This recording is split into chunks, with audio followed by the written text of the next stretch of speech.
yazıb, səbəbini tapıb əybən edib geçirəm mən. Dərdlərim əzabını datamayı gözüm Özüm qan içəmə, lekin sana qoymayman Özgərmədə yürəkdə gəlsən qaldırğan düzüm Cənala köp, lekin necə sən o liman Dərdlərim əzabını datamayı gözüm Özüm qan içəmə, lekin sana qoymayman Özgərmədə yürəkdə gəlsən qaldırğan düzüm Cənala köp, lekin necə sən o liman Sən sağım camalsan, mənə sən maxluqun Bir gəndən səni sevgin qutqarıb bilədi məni Səni bu cahanda barlıqın, mənə bardakım Əgər də sənsiz qalsam da tamam ölümü dəmi Bir qulla bəriş mümkün bolğan en kətdə cəza Mənimcə sən yaşlar nəsibi bulmağanı bilən Sən mənə en kətdə günahımsa ilkəmdəki Qorqaman dökülərsən səcdəyə barışım bilən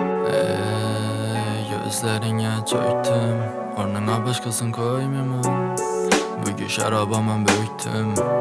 Sınaç dal sən o liman Dərdlərim əzabını datamayı gözüm Özüm qan içəmə, lekin sana qoymayman Özgərmədə yürəkdə gəlsən qaldırğan düzüm Cənala köp, lekin necə sən o liman Dərdlərim əzabını datamayı gözüm Özüm qan içəmə, lekin sana qoymayman Özgərmədə yürəkdə gəlsən qaldırğan düzüm Cənala köp, lekin necə sən o liman Bilmiyim mən gözlərimdə eksin qallamaya Başqalara baksamam könüllü olayaqmıymış Mən quyaşa aşıqma yıldızla məni sevədi Çirkinlik içində mən quyaşa zülmət yakmıymış Həmə əzabını özüm iziməm ağlaman İzin versən bolğanın sevgimni ispatlaş üçün Sənən bir mərtə oylab gör səndən madı xata iş Canım bir mərtə geçdimi indi izak etmiymiş